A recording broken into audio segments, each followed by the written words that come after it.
Joy, a woman in her 30s, had been in a long relationship with her fiancé Ken. After years of dating, they had recently gotten engaged, and Joy had begun planning their wedding. Ken was everything she could have asked for, kind, considerate, and always ready to support her. Despite coming from modest means, he loved Joy deeply and worked tirelessly at his job, often putting in long hours to ensure they could live comfortably, even at the cost of his own needs. He believed that love, patience, and hard work were all they needed to build a fulfilling life together. However, as much as Joy appreciated Ken's efforts, a part of her yearned for more. She had always envisioned a life of luxury and comfort. Many of her friends lived in a world that seemed far removed from her own. They came from wealthy families, held high-paying jobs, or had affluent partners who gave them access to a lifestyle full of extravagances that Joy could only dream about: designer clothes, expensive jewelry, luxury handbags, and lavish vacations. For them, it was as simple as a phone call or a swipe of a credit card. Every time Joy met up with her friends, she felt a pang of jealousy. She would listen to them talk about shopping sprees, fancy dinners, and weekend getaways, and with each new story, the longing inside her grew deeper. Why couldn't she have the same? As much as she loved Ken, she couldn't help but compare her life to the glamorous world her friends were living. The more she compared, the more restless and dissatisfied she felt. She began to feel embarrassed by the modest life Ken could provide. As the day of her wedding approached, the conflict inside Joy intensified. Although she cared for Ken, a part of her longed for the lavish lifestyle her friends enjoyed. She began to question whether love alone could make her happy. Then, one day, a new face entered her life. While browsing through social media, she received a friend request from a man named Victor. His profile oozed wealth and luxury. She didn't know him personally, but had seen him around. Victor was a well-known businessman in the city. Though he was married, his reputation as a generous man who liked to spoil women with gifts was widely known. Initially, Joy hesitated, but the allure of his lavish lifestyle was too strong. Eventually, she accepted his friend's request, telling herself there was no harm in a little friendly connection. Soon after, Victor began showering Joy with attention. He invited her to extravagant dinners, sent her expensive gifts, and treated her like royalty. He was charming, attentive, and seemed to understand her desires for the luxurious life she dreamed of. In Victor, Joy saw an opportunity to live the life she thought she deserved, and the excitement of it all became intoxicating. She found herself spending more time with him, drawn by the life he offered, a life Ken could never provide. But this double life came with risks, and deep down, Joy knew it. Weeks passed, and the wedding date grew closer. Joy was juggling her relationship with Ken and her secret encounters with Victor. It felt dangerous, but she kept convincing herself that no one would ever find out and that she had everything under control, or so she thought. Then, just days before her wedding, Joy's world began to unravel. She discovered she was pregnant. The news took her by surprise. While she should have been thrilled, after all, she and Ken were about to get married and start a family together. The situation was far from simple. Joy was consumed with fear. She had no way of knowing for certain who the father was. Was it Ken's child, or was it Victor's? The weight of the secret was unbearable. The thought of marrying Ken was such an enormous lie looming over her, making her feel guilty. Yet she couldn't help but fear the consequences.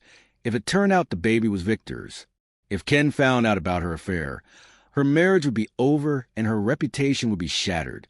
Joy couldn't bear the thought of Ken ever finding out about her betrayal. The fear of that possibility gnawed at her until it became too overwhelming to endure. In her desperation and panic, she made the painful decision to terminate the pregnancy. She convinced herself it was the only option, the best way to protect her future, her marriage, and Ken's trust. Once the pregnancy was over, she felt a mixture of relief and deep sorrow. She promised herself that she would start anew, that she would remain faithful to Ken, and that she would never allow herself to be swayed by temptation again. After all, she still loved him and believed they could build a happy life together. Finally, their wedding day arrived. It was a beautiful ceremony, filled with smiles, laughter, and the joy of everyone around them. To those who witnessed it, they were the perfect couple, beginning a wonderful life together.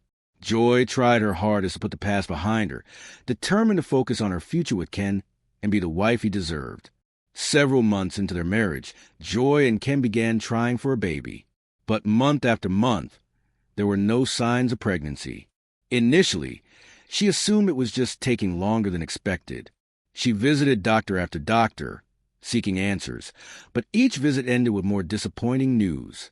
The doctors were unable to provide much hope, telling her that her chances of conceiving were slim.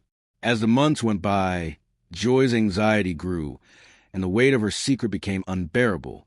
She couldn't help but wonder if the abortion had left her unable to conceive. This thought plagued her day and night, and regret became a constant companion. She bitterly thought, if only I had kept the baby, I would have had a child by now, no matter who the father was. Her dreams of a perfect family with Ken now felt like an unreachable fantasy, slipping through her fingers. Her frustration and sorrow became increasingly obvious to Ken. At first, he tried to be supportive, reassuring her that they could keep trying or even explore other options. But Joy's sadness soon turned into bitterness, and she began to withdraw, haunted by the choices she had made. One day, Ken overheard a conversation that suggested something about Joy's past affair with Victor. Suspicion began to take root in his mind, and after pressing her for the truth, Joy finally broke down and confessed everything: the affair, the pregnancy, and the abortion. Ken was devastated.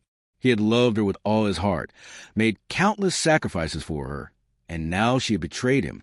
She begged him to understand, to forgive her, but Ken couldn't see her the same way again.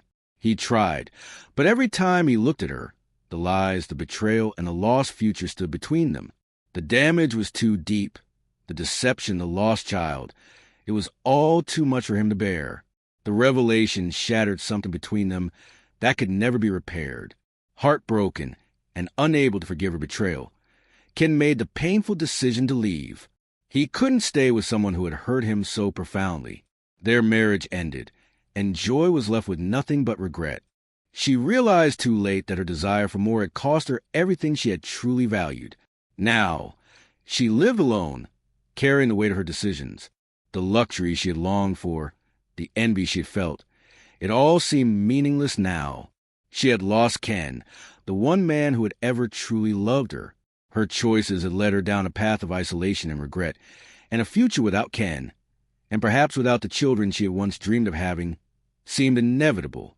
As time went on, Joy often found herself reflecting on the life she could have had with Ken.